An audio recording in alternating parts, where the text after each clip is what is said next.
to our Alexander McQueen panel. It's also our penultimate panel of this fashion season, which is really sad. But what a wonderful panel I have with me. I have Judith Watt, Camilla Morton, Lily Cole and Frances Corner. Are you all excited for McQueen? I mean, McQueen is one of those shows that everyone's kind of buzzing about. Are you looking forward to it? Have you followed Sarah Berta's career? Have you followed Alexander McQueen's career? McQueen is always a standout show, and it's you know, it's the penultimate evening in Paris. It's after all, you know, you're at the end of the fashion circus journey, and it's sort of the big theatrical celebration before you all disperse back to your magazines, your houses, and I think this is the real sort of like big shot of creativity to round everything off with a bang. It's a bit of a firework, isn't it? Yeah, I'm excited. I used to go and watch, after I've been in the shows a few times, I used to go and watch a couple of them, which I don't ever really do, but it's kind of like theatre a little bit. How different is it being in a show as opposed to sort of watching it? I'm interested that you say you went and saw it kind of without being in it. Oh, it's much less stressful. You just get, I mean, it's quite obvious, you just get to watch it. But I mean, I'm very grateful to have been in them too, because it's incredibly fun. But it was really nice actually to have both experiences of getting to see the kind of broader picture of the kind of art pieces that Lee would create. What was the atmosphere like in those kind of, some of the most theatrical shows? Because you were in ones like They Shoot Horses, Don't They, which were those kind of that incredible showmanship that Lee McQueen became very known for. Did you kind of become sort of transformed in this moment of sort of showmanship? Was it such a dynamic thing? The They Shoot Horses, Don't They one was half dancers, half models. Yeah. And did you watch it? Yeah, I was there. Amazing, right? Yeah. And the whole thing was choreographed. And the whole thing you were just like, how many rehearsals did you get? It was all in one day. Really? And it was a kind of mixture of improvisation and staged work. So it started off quite staged because, I don't know if you remember, but it kind of deteriorates through the show. Yeah. Why do you think he did it? Why do you think he did this collection based on that idea? They shoot horses, don't they, about exhaustion? It's a very good question. Wasn't it his first one for the Gucci group? No, it wasn't. It was 3 after the first one.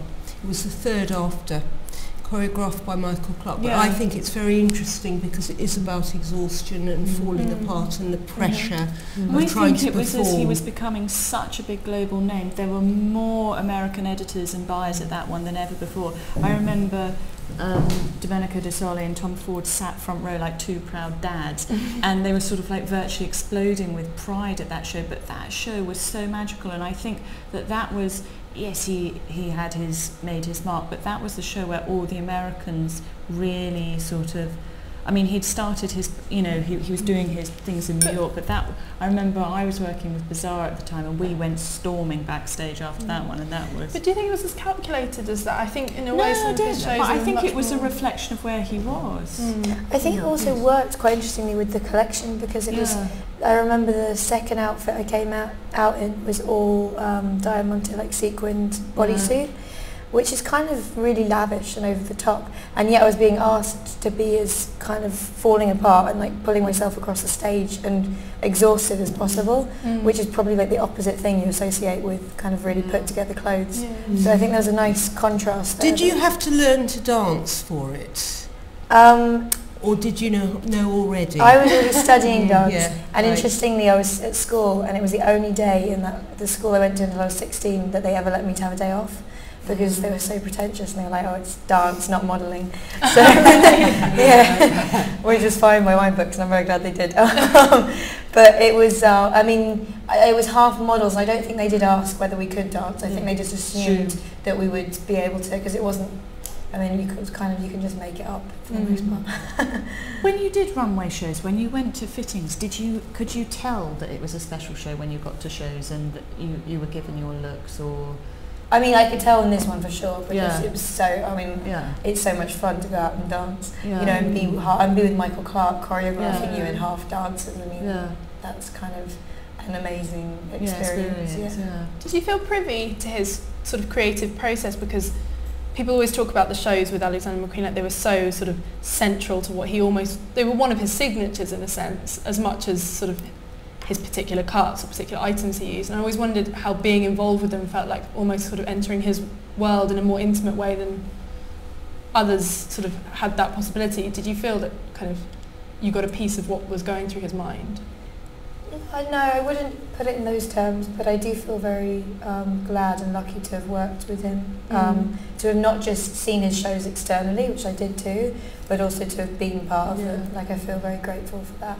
And I just genuinely think he's such an artist and such a creative force, and I think that manifested in his clothes, but it also manifested in the performance, and it was a very kind of all-encompassing creative process. And then it's not to say I can understand where exactly that came from, but I think it's quite interesting in the context of the fact that everything's live streamed, or there's so much, in a way, emphasis on the retail and selling of clothes in some of the shows now, that what's lost by not having his vision and his approach to the theatricality of the performance of a fashion show. In a way, you could argue that it's more important now, not less. And it's a shame it's not being picked up. You think it's more important I for it to, do, to have that? I agree with you. Yeah, I do, because I think that otherwise we all might as well stay and just watch it online. I mean, the point is to actually be there, so in a way you want more. And I think it, I think it's such a shame that we've lost that aspect. And I have to say, on that point, I've always felt a bit stupid, I have to say, in most shows. I don't know, I just find the process of it quite alienating, and I feel often like a bit like a clothes horse. Whereas in his shows I never did, I felt like a performer. And I think that ties into your point of it being, there's an entertainment kind of element to it. Well, they are great theatrical, I mean, they have the potential to be very, theatrical like experiences. A little short movie, isn't it? Yes. But he was very good at collaborations. I mean, talking about Michael Clarke or working with John Maybury or Bailey Walsh, it was fantastic the way that he brought everybody together, including you, and created that kind of energy and that vision, which I think set him so apart from all his peers, apart from John Galliano. And the couture designers as well, I'd say, in a similar space. But he was always, always way, when you look, compared with what other people were doing, if you look at the season, he was always doing something different. It was always ahead, always something tougher. That design rigour that he had. Because we get it's so theatrical, but actually he was a brilliant designer. Absolutely brilliant. And it is a terrible loss. He really knew about tailoring. He really knew about construction, and in a way, because he knew, he could play. And I think that it's quite interesting also when discussing some of the other shows that have been on, that in a way they're almost becoming more and more toned down and more conventional, and he just wasn't about that.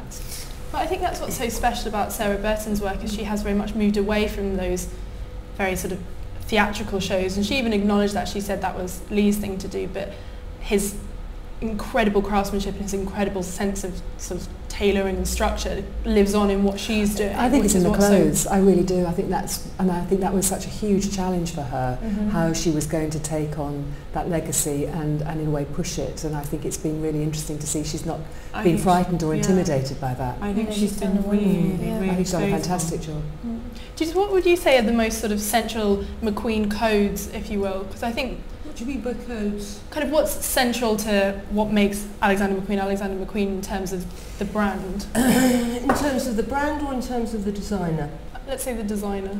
Okay, if we're talking about Lee McQueen, it's tailoring and his understanding of the body and his all the time thinking about what he could do to make a difference, to make a change, and pushing himself. And most designers don't do that. And he had very successful, in the end, commercial lines, and whether that drove, the business of that drove him to depression, we don't know. But his silhouettes were absolutely fantastic, and they were always different from other people, always. And he was so ahead of his time in 1992, not with the student collection, but with which was interesting. But that first collection he did at the Bluebird Cafe, it was just, there was something completely new, and all the magazines were talking about floaty. The suit is dead, tailoring's over, said Vogue. It's all over. Out he comes with tailoring, genius tailoring, and it's very difficult not to sound very gushing, but it was that technical ability and this fantastic interior life that he had, his imagination, that he was able to bring the two together, and it made him unlike anybody else. He was unique, you know, and it's a very difficult act to follow. So, you know, the brand is here and it's going to continue, and, you know, Sarah Burton's doing, you know, doing her best. But it's not McQueen. It isn't, it's different, and we must actually look at it very differently and take that on board. But the theatre, I mean, we're looking here at Voss and Michelle Ollie, this fantastic tableau taken from Joel Peter Whitkin. I mean, it's inspired. He got the name from a nature reserve. It's not a bottle of water, because he was obsessed by birds. And I've noticed Gareth Pugh has now started talking about birds. I'm inspired by birds. Hello, which great designer hasn't been, you know. But if you look at this, the way he can translate this idea of the grotesque and the challenging, and you must have been at this show looking at your reflection, you know, with this, and as he said, the horror, the audience's greatest horror was a fat woman in there, and he was just pissing himself backstage because, well, she's not an 8, is she? Fabulous. And she was a great figure of London subculture, which is what I think he did very cleverly, working with Michael Clarke and Maybury and Bailey Walsh. And he was the new generation from that, but he had London on his, you know, engraved on his heart. And that's something very difficult, I think, probably in the end, and you know more about this than I do, to pull off in Paris. And maybe Paris is rubbing I think it's rubbing the edges off here. There's still very strong collections, and she understands his signature, and that's really good. I think she's also she's a very faithful guardian of yes, I agree. You know, I think I think Sarah Burton is such a talented designer, because she takes his spirit and she takes the elements of him and she pushes it forward, but in a respectful way, and she also doesn't try and pastiche him. I think it's quite nice. She's sensitive, isn't she? I think it needed to be someone that was sort of close to him to be able to pull it forward, and she has pushed it forward in a really beautiful way. And also, I imagine, I mean, I don't know, but I'd imagine that she had quite a lot of influence potentially before he passed on the designs, you know. That there was somewhat of a collaboration. Yeah, she worked there for 16 years. Yes, I mean, they must have had a sort of amazing creative shorthand with each other. I know when Galliano worked with Stephen Robinson and Bill Gates, and, you know, they understood each other instinctively, and, you know, one could lead the other. And when you have a creative team around you, you know, I remember when I first started, when we were doing the McQueen shows, I was working for this dodgy cable TV company that nobody actually watched, and the whole day would be dedicated to how to blag into the McQueen show. And I remember we hired a milk float for one of the ones at the milk float at the old milk depot, and we hired this milk float and all came in hidden behind the crates, and he saw us, and he was about to get really angry with us, and then he could see that we were, and I was like, don't worry, we're the house video, we're totally under control. And he was like, oh, okay, great, you can sit there and there and there and there. And we always took 4 cameras, because they always came from such odd angles that you couldn't just have the straight runway. You know, he challenged it, so you couldn't just be at the end and go click, click, click, click, click. Like, even Chris Moore had to be a bit on roller skates to capture every girl as they came out. And the next season we were absolutely cursed, because our little band of misfits were the house video, and we got so overstressed about the situation we forgot to bring video with us. I'm interested you talk about that. That's when I went into writing. Well, you say like we have to get in, and I think the whole day was literally. I went to see the hologram one that Bailey did. And a friend of mine in Paris that night had texted me, because he did 2 shows in a row, and he texted me after the first one and just said, you have to come, you have to make it. And so me and a friend of mine jumped in a taxi, and it was like in the middle of nowhere, in the corner of Paris, and like literally racing against time to try and see it, and we got into this crazy, it was in a stadium, I don't know if you were there. Yeah, the one. And we were trying to find the entrance to it, and we finally got to the security guard, and we could hear on the other side people screaming and yelling. We were just like, oh my God, we're going to miss it, what's happening? And then it transpired through like my bad French that we were actually in the wrong door, and that was like a baseball game or something. It's great that the reaction to a baseball game, you know, it's and we did make it. Yeah, no, that you did. I remember that weird, and that you couldn't get a cab for love of money as you were leaving it afterwards. I mean, with Lee's shows, the venues for McQueen shows were always a mission impossible to get into. Like in London, it was in some godforsaken milk float depot. I remember that even the Highland Rape was on schedule, and God, that sounds terrible. I know. It was really odd, and I remember our producer at the time, because we had like Forrest Gumped it, that we were the producers for the off schedule, because they basically thought nobody was going to do a good show off schedule, and suddenly we had McQueen, Matthew Williamson, Antonio Berardi, and we were a bit like, oh God, why are all the famous ones off schedule? So when he went on, we were like, whew. And the producer was like, oh no, he's one of your weird people, you should do it, I don't think we were going to bother covering it.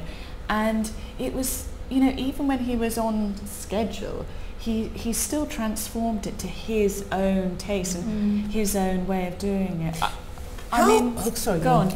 No, I was going to say, I don't remember the name of it, but when they came out, did you have to do the one where they were ice skating round, where they were spinning round the ring? You did the chess. That's the Overlook. Yeah. The Overlook. Oh yes, The that Shining. one. Yes, with those wonderful red-headed twins with wigs. Yeah. Fabulous. Yeah, I was a bit scared in the rehearsal, but by the time it came out, I was like, all right.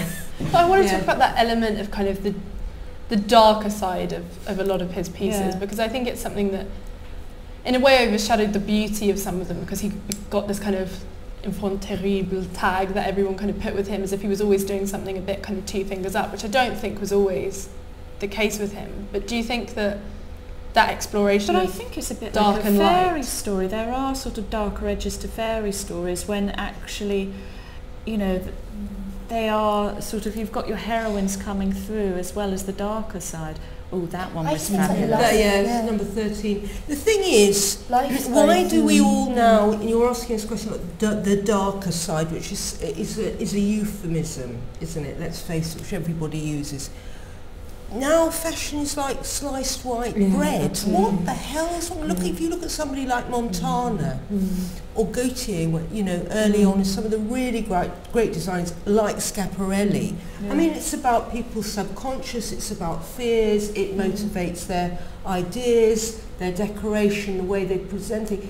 He thought like an artist, he thought like a craftsman, he thought like an artist. But people want everything to be lovely. I think it's just such big business. And in a way it becomes about the bottom line, and it's the shareholders and what's the latest bag, and you know, what are the latest pair of shoes, and in a way it's very hard to fight against that.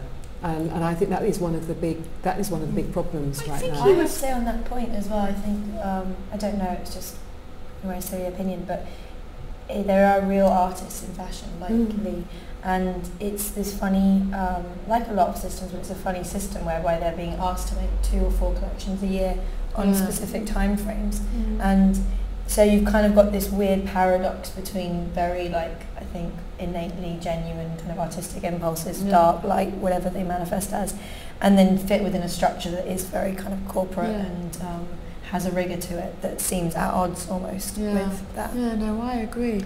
I mean, can you imagine putting Picasso up against a canvas and getting a whip and going, right, you've got to deliver this by the end of the 12. week? It's like a nightmare. It's what David Hockney told me. Sorry, name drop, it's about the Aussie Clark. No, but the book I did on Aussie, he said, what, Judith, Aussie was working in the rag trade. Yeah. When I got up in the, you know, there's a thing at the bottom of David Hockney's bed, get up and work. So he'd go into a studio and he'd work.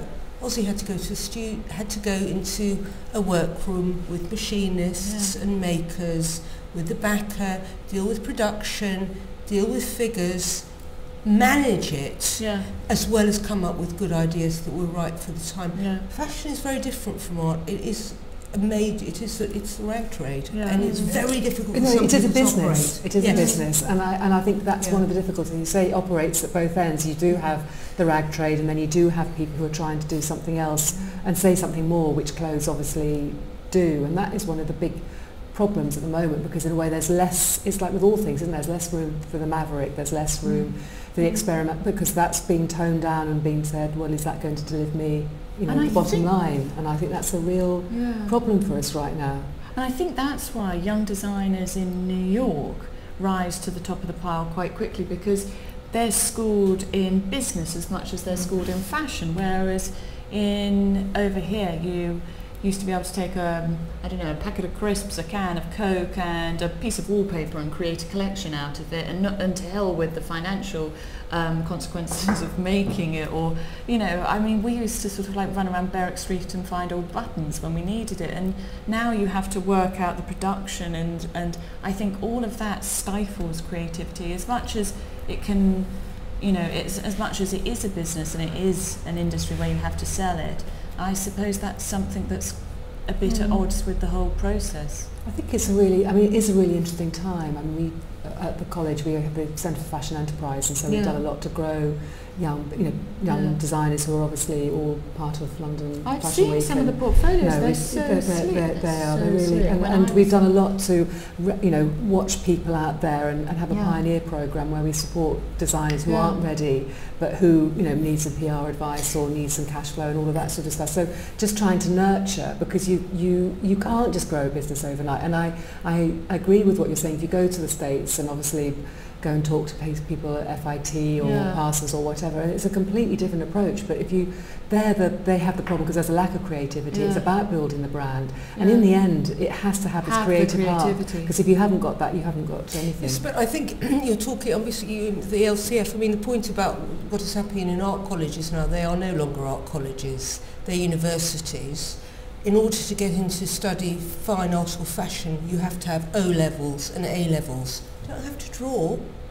You have to have qualifications, and on top of that you have to be able to afford to do it and then pay it back. And I think what's quite interesting is, I mean, I'm seeing it at the colleges that I teach in. Lee would never have been able to get into college now. I don't want to in a way, because it's not, that isn't true. We do a huge amount to... I think that it is true, and it is certainly true in my experience that these people are not able to go to art colleges and study fashion, because to take on that debt is too much, and also they have to have academic. Well, the thing is, we've had to have qualifications. I mean, when I went to art college, I had to have. We had to have the qualifications. But the point is, there are a lot of scholarships and support, and you don't have. I mean, there's a lot of misinformation out there, and really, you don't have to pay. You don't have to pay it back till you start earning over £21,000. If you earn over £21,000. Yeah, exactly. And if you don't do it, then you don't pay it back. So in a way, there are whole. But do you think the perception is as much as a problem? Even you say.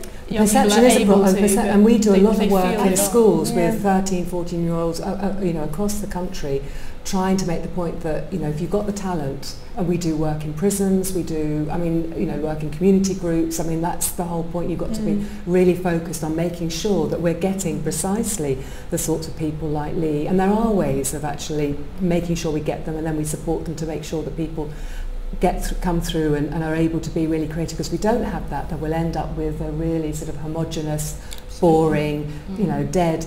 I think one of the big problems is what's happening in schools, and the teaching of art and design actually in schools is the really big issue that we've got to sort of face, because that's what's being undermined. I came out of university last year just when all these, obviously the student fees were changing, and I'm not saying I'm an expert, but I've thought through it a lot and spoken to a lot of people, and it does really worry me that even if it's only based on perception, that we're talking about this kind of paradox between creativity and industry, potentially in fashion, that exists anyway. When Lee's making a show, he's in that tension. But to apply that tension, I think, to a young student who's kind of, it's like the one moment in the beginning of your life where you can potentially be creatively free and make choices that are not informed by the fear of kind of debt and repaying it. I think it's kind of a bit of a tragedy that I think there's going to be. I worry about what the fallout will be for the creative arts. I think yes. I think it's interesting for us, because obviously we're enrolling lots of students at the moment, and we have no problems at all, and we've got students from a whole range of different sort of social backgrounds. But I mean the decision making when you leave, as opposed to when you apply. But also I'm saying the decision making. how it informs your choices. Well, I think that's the worrying thing, is that also, maybe not even now, but maybe a few years down the line, and what are the choices, and also you're going to make safe choices. Exactly. And that's a big, they're not seen to being safe. I think we did this wonderful interview here with Louise Wilson, who runs the MA at Central St Martin's, the MA Fashion, and she said that it's not just kind of when you're applying or when you're leaving, there's also that process that she said when she went to college, you didn't pay and you didn't have that same sense of responsibility for being there. So she said you could mess up a term because you tried to do something amazing and it didn't work, whatever, like it didn't matter.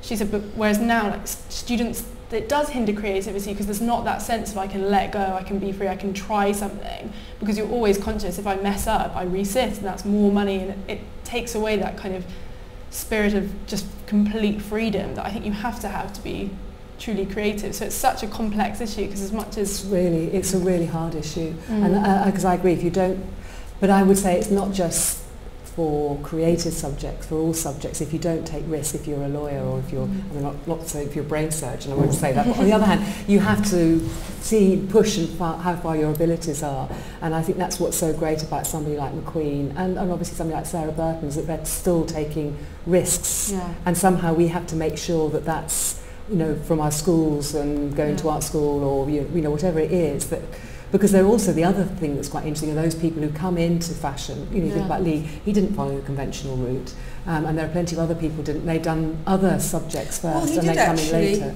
He trained as a tailor.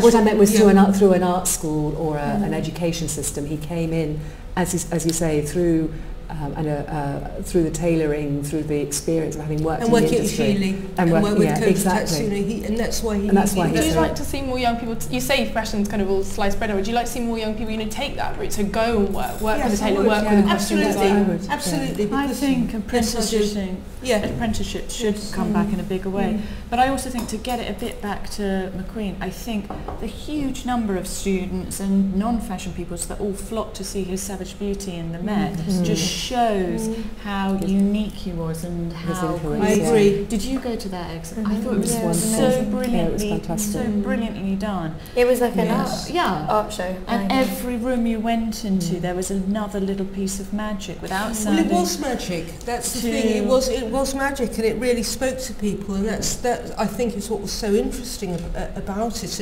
And when he died, if you look, when he died, the outpouring of grief from all over the world, because of this new age that we live in, he really, I won't say touched people's lives, but he actually meant something, and what he did with clothes really meant something but to also his clothes were meant to be worn and meant to live. I think so often when you go to exhibitions at galleries where they're all sort of framed behind glass, they all sort of look a bit lifeless, and I don't know, I've seen other exhibitions there that haven't sort of done it for me as much, but that McQueen exhibition was sensational, and it was literally packed. You sort of shuffled around like a falling domino because it was so crowded every time you went. You mentioned the life in his clothes, and I think that's something so interesting, because there is this kind of incredible beauty to them which almost makes them seem sort of untouchable, but there is such a sense of personality and life and vigour to them.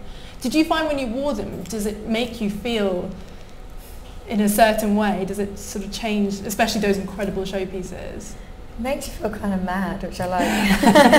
I own a couple of his pieces, and I've worn them to premieres and stuff. It's usually my first port of call to call in, and I feel like I'm already very tall with red hair, and and I just feel like it just accentuates being an odd person, but in a grey way that I'm very proud of. But you say that's missing from fashion now, but I think it's so interesting, because I think if you go in, you must find this because you both work with young people, if you talk to young fashion students, whether it is design students or more general fashion students, McQueen is always the name that they mention as someone whose career they want to emulate. But I think he really inspires. Do you not think anymore? No, I think that's what's really depressing. From what I'm getting from young students, McQueen is in the past. But that's right. That is right for a young person wanting to make their mark as an artist or as a designer. They want their own identity, and they want to be current, and they don't, if they're good, want to refer to anybody else. And you know, I mean, the other great person that is really important is John Galliano. The two of them extremely important. But you know, people, they're not thinking, I want to be like McQueen. To a lot of young people, and talking about design students, the work is very, I mean, it's outdated. If we're looking at that, that's 1997. Yeah. Is it 97, 98, whatever? I thought it was 98. Sorry to be a nerd. Yeah, no, it's fine. Complete nerd. It's before Gucci. Yeah. I mean, that's, you know, it's London. I mean, that's, so it's 98. It's 14 or 15 years ago. For a lot of people, that's, well, it's the last millennium. Isn't it? It's you scary, know, it's the last millennium, you know. And if we were in the 60s, if we were in 1970, and looking back to the mid-50s, we'd think it was ghastly. Do you see? Yeah. So I mean, I venerate what he does and what he did and what he achieved, and other great designers as well. But for young people, you know, I think they could learn a great deal from him. But whether they want to, I don't, you know, is an entirely different matter. I think also the other thing is that, I mean, he moved things on. I mean, lots of people talk about being directional or whatever, but he really was, and he really did move it on. But then in a way, you can't keep having it. Not every designer is going to be doing it in that way, and there are only a few people like him. And I agree, John Galliano is the same. And in a way, it's almost like waiting for the next person that's going to come along and move it in that way. This is more of a contentious point, but should we also learn from those two designers in the way that we should support young creative people? Because I think that's something that's not done enough, especially, as we all mentioned it, the pressure on designers, even at a very young age, you know, to be producing these collections, producing something new, showing in the first place.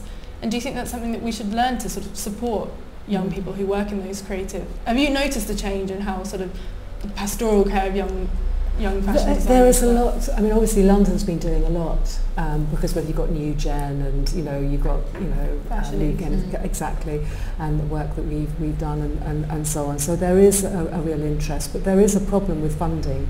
I've been talking to a couple of people today, actually, sort of coincidentally, about manufacturing and also about developing young businesses. And the trouble is the banks don't lend. The whole issue of cash flow, and I think we will all know of quite a few more established designers who are sort of teetering all the time. And I think we need to get behind the designers more, and I think also we need to challenge the model that we've got more. This idea that you can relentlessly keep churning out and delivering in the way that you're expected to. Surely we should, for all sorts of reasons, think differently. I think that's a very core problem, and also the whole idea of exhaustion, creative exhaustion. But you know, the big question goes to the point you made about the point is, why wasn't he being supported? No, absolutely. That's the question. And same for John Galliano. Yeah, as well. absolutely. But I do think it's a structure. I mean, you say why wasn't he being supported? Like, there is a paternal figure here who should step in. Like, really, it's a structural problem that. And I think also it's so about being complicated. human. Actually, it really is about being human. I mean, there should be people. But there he to had. help. I mean, I know friends of his. He had wonderful people around him. But I'm just saying, I think it's a structural. I think there is a structural it's a problem. structural problem. Yeah. There is. It's like we all said, you wouldn't put an artist and say paint 12 of those by the end of the day, and it's strange because you think. I sometimes think, and you look at McQueen and you look at Galliano and you think, when is the point that the industry is going to wake up collectively and but go, at the this same isn't time working? as them waking up, there is an insatiable desire for anything that they do, and so it's this dog eat dog situation. It's like a grim fairy tale, isn't it? I mean, it is one of these things, but you know, at the same time, people want the fantasy, people want the story, and it is one of these sort of like, it is this unfolding sort of tragedy, come fairy tale, but it's a kind of collective madness, I have to say. If I was an alien come to Earth, like, just like, what are you guys doing? You know, slow down. Chill out. Chill out. Do we have anything yet? We have some yet before. It's not all in, so I just want to pause for a little bit. But I'd like to talk a little bit about Sarah Burton before we look at the images. I'm conscious that we've stayed a lot on Lee McQueen. What do you all feel that Sarah's brought to McQueen? What do you think her signature is? Perhaps? Femininity. A delicacy. Very delicate. Very graceful as well. Very graceful. Beautiful fabric. This was her first collection she did when she when she took over. So this is spring/summer 2011. And there was a lot. This was the collection where everyone said she's softened the McQueen image. So it was even things like his very pointed shoulders she cut. Yeah, exactly. Do you think that you know his work incredibly well, would you say that she's managed to keep all those most important aspects? No, I don't. But in lots of ways, why should she? Why should she? Yeah. Why should she? She's a very talented woman. Should be allowed some autonomy. It's very, very difficult to take over from somebody. God knows Salon couldn't do it for Dior, you know. But she's making her own silhouette. She's making her own mark. This is last season. I mean, that's very interesting because that's very like a Poirot that they've got at the Met. I mean, I think that her research methods are very different, you see. And I think the way that she looks at things and thinks about things is different, and it is more feminine. It doesn't have the ballsiness of Lee McQueen, you know, a kind of fierce gay eye, frankly, you know. And these are gentle. In this collection, she even said she wanted it to be optimistic. She wanted it to be looking at the future with optimism. Yes, I think it is, and I think it's got a nice. I think it's got a humility and a softness to it that is really appealing and right for now. I think at the time, at the fashion moment we're in, for want of a better word, it is a softer mood. It is less aggressive than it used to be. Maybe we are in danger of going a bit vanilla at the moment, but its taste is softened and clothes are less aggressive and punchy and in your face. And I think she is pushing a sort of like an aggressive DNA and quite a structured, tailored look and giving it the softness of modernity. I think what she's done for the brand is really brilliant because she's been so faithful to her mentor's memory, but she's also moved it on so you don't just go and visit pieces in a museum every time. And they're not pastiche either, are they? I do. I think it's a very, very difficult one because people want Lee McQueen still, and it must be extremely difficult for her. But you know, I mean, we're looking at these, and if the audience is looking at these, lots of people are going to think, who would ever wear those? So but can we have a fashion moment and explain that it's not about wearing, it's about something different? Because I think that's really important. I mean, I think the styling is fantastic. Do you think that's getting lost, this idea of, you know, it's not about wearing it always? Because for some designers it is, you know, it is about making... I was going to say, that was a point I was going to bring up when we were just saying about structural issues. And again, it's an oversimplification, but I think if you understand like Lee's work or Sarah's work or any great designer's work as more kind of in terms of art, that's something that we can appreciate and not have always the need to own. I think it's the kind of collective desire to own, and it comes then on the level of not just buying these designers but then them being replicated in high street stores, being kind of bad versions of. And it's that kind of mass ownership that I think drives a model that demands so much, as opposed to just a more kind of appreciative McQueen himself, he spoke out about, again, he said he wanted his pieces to be kind of heirlooms, you know, that would pass down and not about moving on. And I think I was interested not about what? Not about sort of moving on each season and doing something new, as much as that was a huge part of what he did. I think he loved this idea of heritage and that's why I like the idea, the reference to art, because you then treasure something.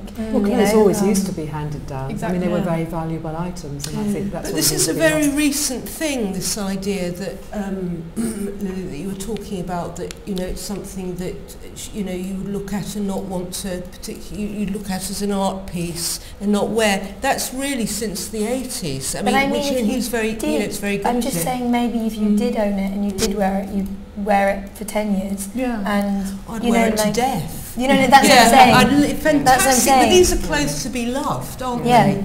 And I think it's that love and appreciation is kind of what I'm trying to establish. Yes. We've got the first look, we've got some looks in from the collection. Just to give a bit of a background, when the audience got there, there was the sound of sort of bees buzzing, and this runway, it kind of has, it's a honeycomb effect on there, and they've got a huge these are the digital beekeepers. Yeah, exactly. What's the collection title, Lou? Does it say? I don't know the title, no, I don't think we have the title. We will call it The Beekeeper. The Beekeeper then. That's the third designer that's done these shapes. these big net shapes. Maybe Celine's we're all done veiling it. That's our really faces. interesting. I think interestingly this season it has been very easy to spot trends. Well, not trends, that's an awful word, but to spot areas of continuation between different designers. It's quite interesting when you get a season where there's this like collective decision. You feel like everyone kind of woke up and smelt something in the air and thought that's going to be what I'll do. Did Philip Tracy do the hats? I presume so, yes. But that's very interesting shoulder, isn't it? Because it's much softer. Much softer than a Lee McQueen one. Much gentler, and that's a really rather good little lapel, isn't it? And is that is that a print? Is it a honeycomb print? Yeah, it's a honeycomb. It's a honeycomb texture. But it's interesting because for her resort, she focused so much on the body and on the way that tailoring fits around the body. So it's interesting to see her do something like a much more relaxed shoulder. And also look how nice it is at the back. That's the problem with the runway. You can never see the back. When you're looking on the, look at the way that it's been cut there and the jacket. That's incredibly almost like sexy. a Queen Bee as well. Yes, it's lovely. Well, you see that's the very feminine touch because that's what he did, which was to highlight the hips and to create that but it's a very shape. McQueen position of the waist. Absolutely, yes. And the waist. Click on.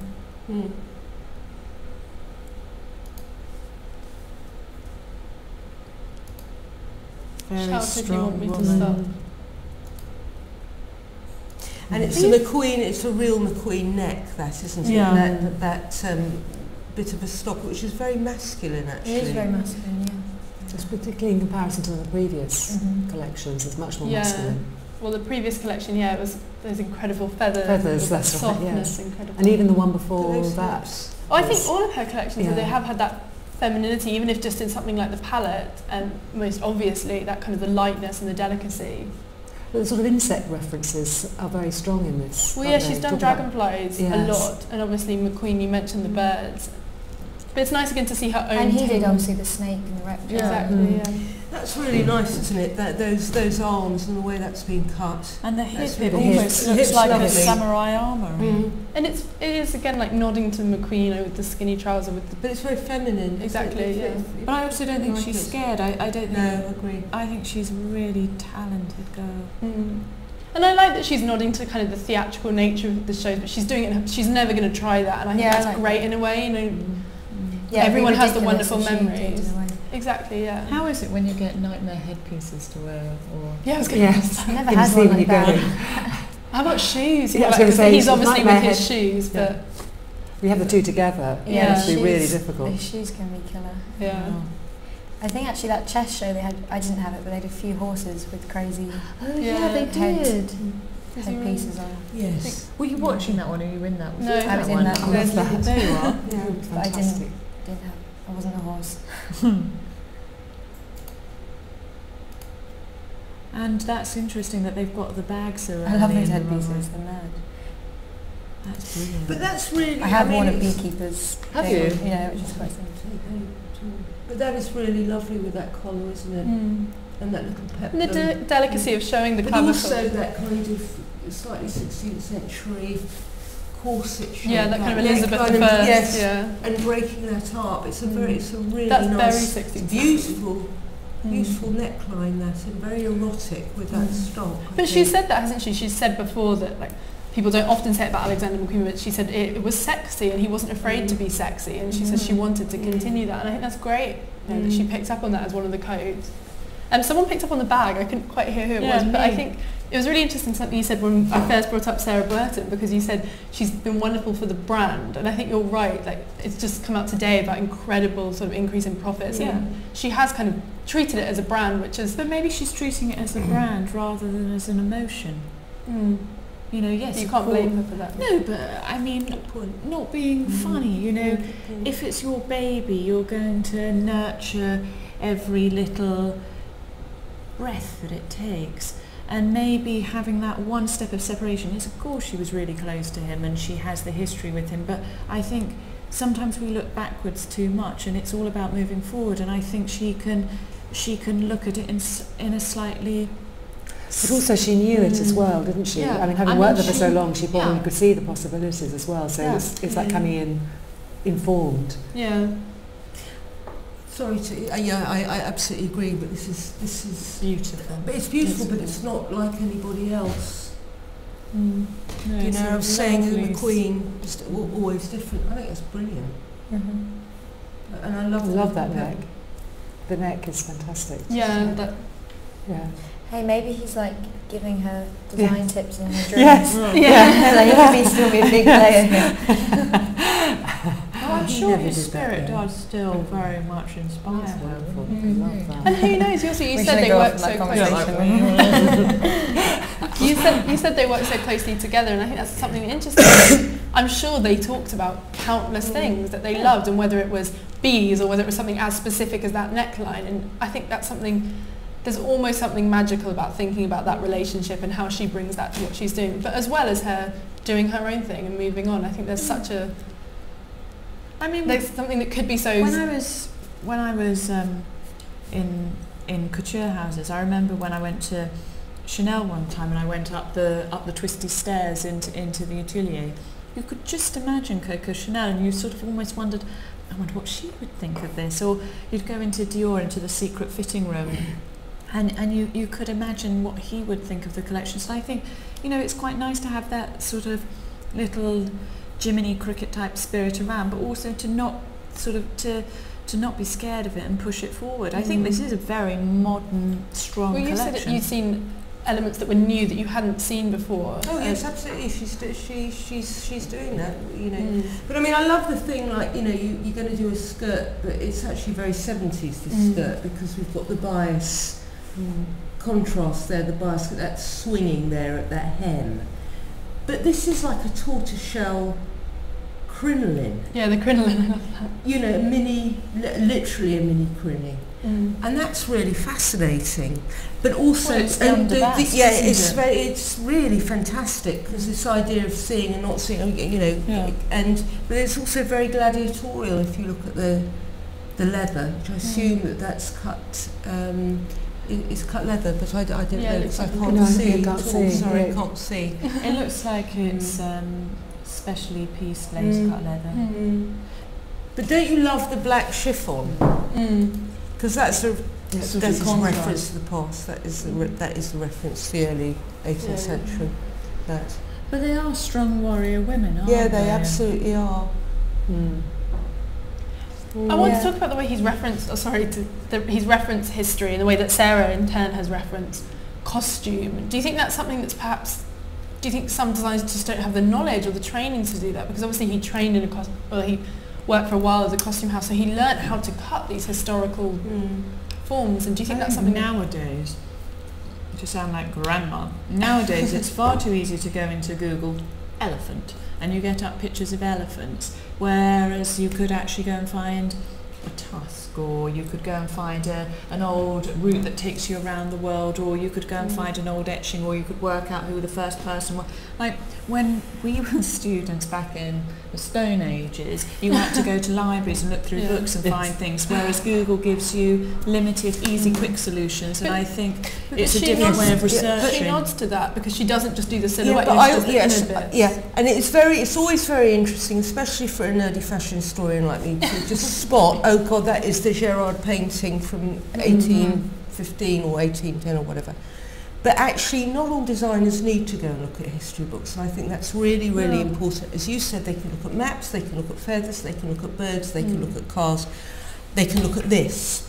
Ideas come from lots of different things, and of course there are references to the past, but I think, if you're conditioned it, by the 1980s, by Westwood, for example, we all got used to it. It was fascinating, and the New Romantics looking to the past, and Galliano. And for some people, that's a big turn on as designers. But for others, it's not. And he had a 16th century Spanish tailoring book that he found that really did influence. I mean, if you look at the Herrera collection, that was hugely influenced by that and his cutting, and he found techniques that would never have been taught at St Martin's at all. But I think she's also more interesting as we're looking through this, not to diss what you're saying because it's a really good question, but I don't think that we should think, and yes, research methods are far too into it, it's crap. It's crap that they look on the internet. It's crap. It's disgusting. They're all coming up with the same thing. Where should they go? Do you think? Oh, well, shouldn't they just open their eyes and then, actually read a book and go to a library and go to an art gallery? Yeah. Physically do research. Yes. Finger research. Well, because fashion's such a physical thing, you think it's strange that they're sitting there in front of the and actually, there is a benefit to it too, though. I mean, I agree with what you're saying, but I also think it's an extraordinary luxury nowadays that you can be influenced by cultures and animals and anything from all around the world. Yeah.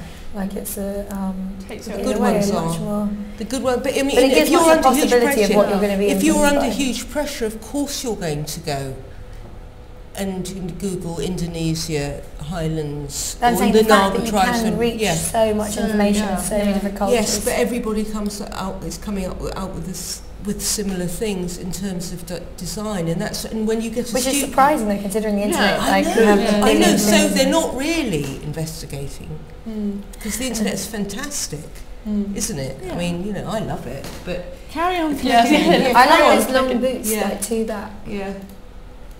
It's amazing, eh? You see, I felt all protective over you. I thought, oh, good Lord, if Lily got that, that'd be really stressful to walk in those. They might slip down. I was thinking, I'd love to have those boots.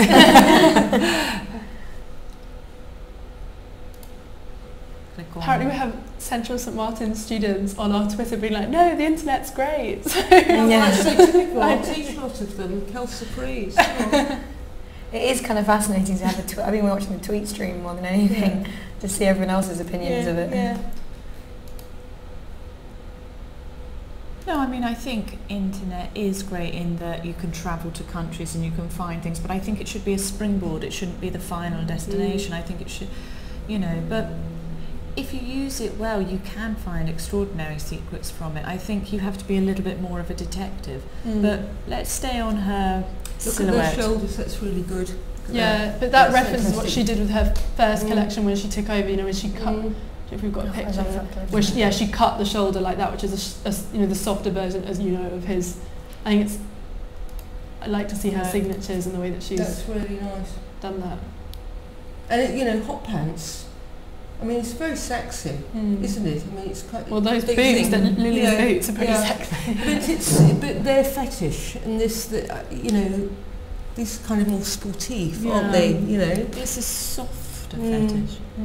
But that's quite beautiful. I just love something like, I don't know if that's a zip that does fastener, or I don't know if that is just a cut, but even that is so sexy, just the little... That's quite a signature cut. But it's such a cliche, and I hate saying it because I don't know if I believe that men and women design completely differently, but everyone kind of, when she took over, said like a woman's touch that she brought to it, and as much as that's a horrible phrase, you do kind of see that, the femininity that she brings to it, and there's an element of pragmatism in it of, would this make my hips look great, would this make my legs look great, which is, it's as much as there's a woman's cut in the fit, I think there's a woman's sensitivity to handling memory and brand. Because she's got quite a big thing to deal with there. Yeah. I like the higher waist. I think that's a very McQueen size waist. Really high waist. You know what this is? This is 15th century. That's what she's doing. She's doing 1460s.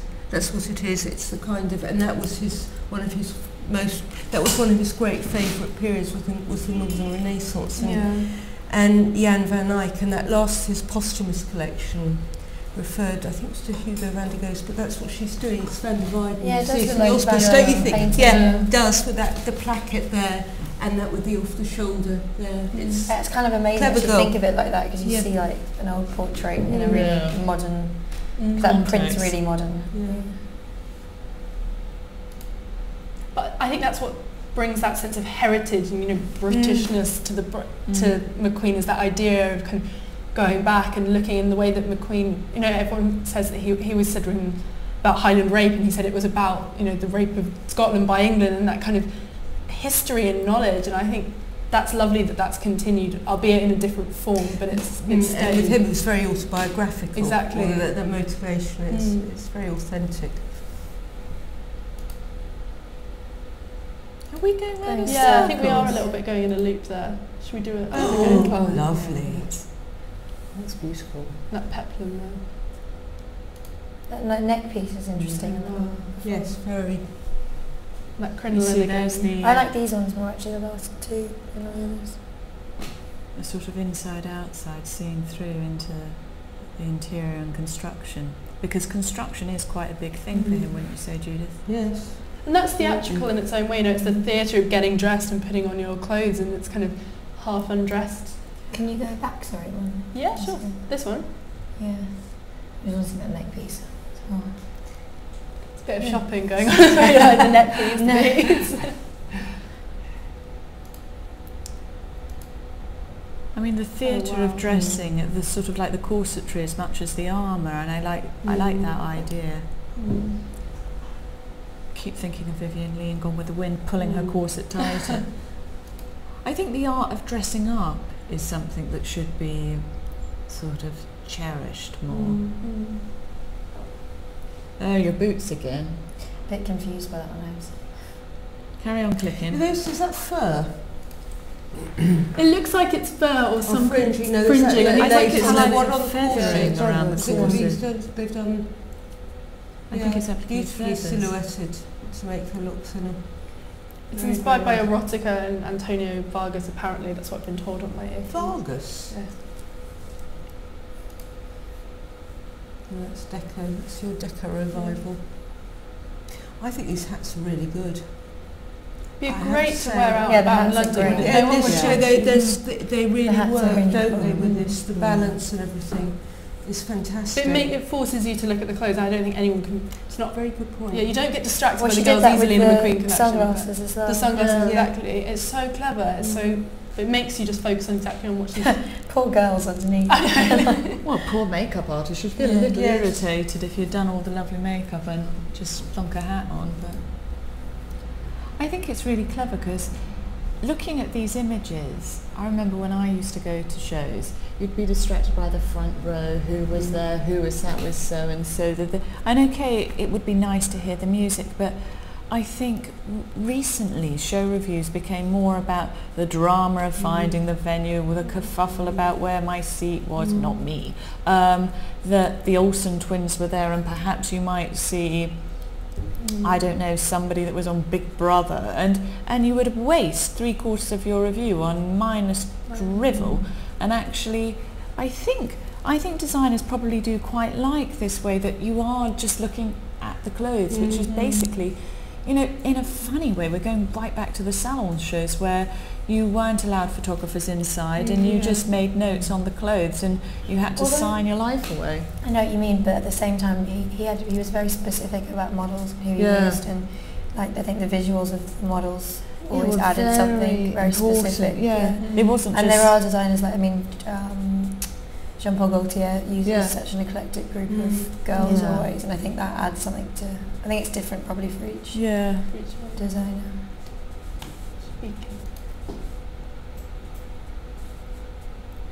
Carry on clicking. Very strong women. That's what I like as well. It's not girly. And she hasn't lost that strong woman, no, even though she's made it. But even though she's made it more feminine in a way. I think it's just an intelligent woman, you know, it's a fearsome woman. Yeah, as somebody who's not afraid. But that's why I thought it was so ridiculous, you know, that there were always, I think it was just fashion people or just people being silly, but all these kind of connotations between McQueen and misogyny because of some of the things that he put on his runway. It just seems such a tired thing to say, because if you look at the kind of women that wore his clothes and the kind of women who he was inspired by and he drew on, you know, they could never be about. No, you said you want, like, I remember in the Savage Beauty book, loads of quotes from about wanting strong women. Well, he wanted people to be scared of his women. He wanted he wanted to empower them, didn't he? You know, and I think that there's a lot still here. It's there, in that, and it's here, isn't it? I agree, you know, but you know, everyone did think he was a terrible misogynist when he started. I like that. You see, that's beautiful, isn't it? She's really good on colour. It's very warm. Well, it is warm, and I like the way the background's warming up as well, and sort of drawing you in. But you're right when you say it's simple. Like the colour is there's a kind of there's a luminosity about all the colour, even the black has a luminosity about it.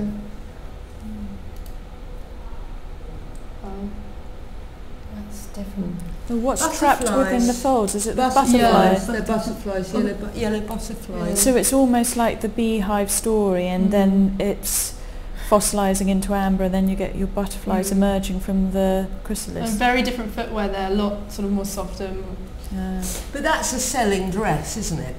Well, that's you red see carpet. that everywhere, red carpet. That's your grand dress. But it's butterfly. Lily's next premiere. Yeah, you know. But it's like the moths in Voss. Yeah. You know. But it's her take on it. You know, it's not. Yes. Well, they're not real, are they? Whereas they were real in Voss. Yeah. You know. But is that quite telling? Yes. Well, they're pretty, aren't they? Mm. Well, it's easier to go into production if they're not real. No, but you know. I know they're too big, no? They're huge. Yeah, they are quite. The poppies. That's lovely. It's beautiful. But that's interesting, isn't it? Because I think those are fake, right? Those poppies, they must be. Yeah, they must be. It's interesting that he did that whole collection with real flowers that were falling off the whole time. I love It's that beautiful, one. wasn't Yeah, it? incredible. It's really But there is a good. more like utilitarian But it's interesting that she references relationship it here. in a subtle way, you know, in a more commercial way. You know, they're not real. We say it'd be easier to manufacture. It's a very wearable. Whereas his is like ridiculous. I mean, it's amazing, but it's like real flowers that are falling off a dress as you walk. But this is also topical because it's remembrance. Red poppies. I mean, you know, so I'm sure the press will love it. No, but also I'm sure that's, you know, I'm sure she has her little private remembrance to him in each collection. She has little sort of signature pieces that are just moments between him and her. I think, you know, I mean, as much as we've been talking about it, she's got a very big mantle to carry, and I think she is a really talented designer, but she's also a very talented diplomat, that she's carrying this as much as the brand. She does it with such poise and as well, she doesn't reveal much about herself at all, and she leaves the focus on the clothes. I think there's a real sort of sense of integrity about her design and the way that she's handled the brand and her legacy and his legacy as well. Clickety click. That's amazing.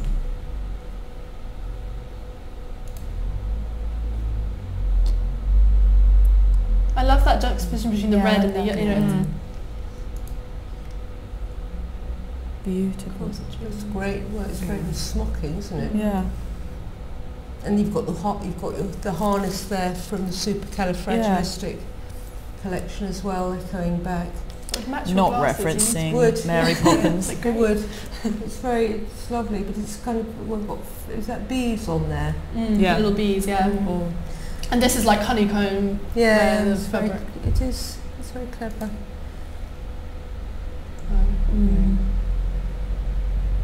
Fantastic. It's strong, but it's soft at the same time, isn't it? Well, she's managed to build up a real drama, hasn't she? Yeah. In And a this quiet collection, drama. very quietly. Sorry, I always ask this question, you always hate me. Do you know what music's playing? Exactly. We don't know the music. I know. What's the music? I saw one of the tweets that said Sugar was at the end. Oh, really? Brilliant. The Archies. There we go. That's wow, that's a good. Well, that's a very Sarabanda piece, but that is absolutely beautiful. And the colours are extraordinary, aren't they? And what do you think she's saying about doing the crinoline on the outside, Camilla? Well, it's the inside out, isn't it? It's I can see the workings of your mind, but I'm keeping it beautiful. I think it's quite Klimt-like as well in its colours, isn't it? Klimt, actually, those flowers, yeah, very much so. I also like the way that he was all about I mean, it is almost like he was all about construction, she's about beauty, and the two can marry. I mean, he was beautiful as well, but I think that I like the way that the Quinn's on the outside, because it shows that this is a house defined by cut and proportion and construction, because you see a beautiful dress, it's like you see a swan swimming up the lake, and you don't see the legs kicking frantically underneath, and this is just reminding you of all the workmanship as well. Get me off my tangent. Lovely. Wow. There's also something interesting, sorry, in the one before, I guess, in an analogy between, what's it called? The structure, crinoline, and the hive. No? Yeah, you're right. Oh, actually, yeah, you're completely right. I'm sure that's kind of what she's doing. And the idea of a queen bee and a hive, and you think of that kind of... And also the things we build, you know, like bees build, you know, bees build hives, we build skirts. Yeah. And quite a skirt as well.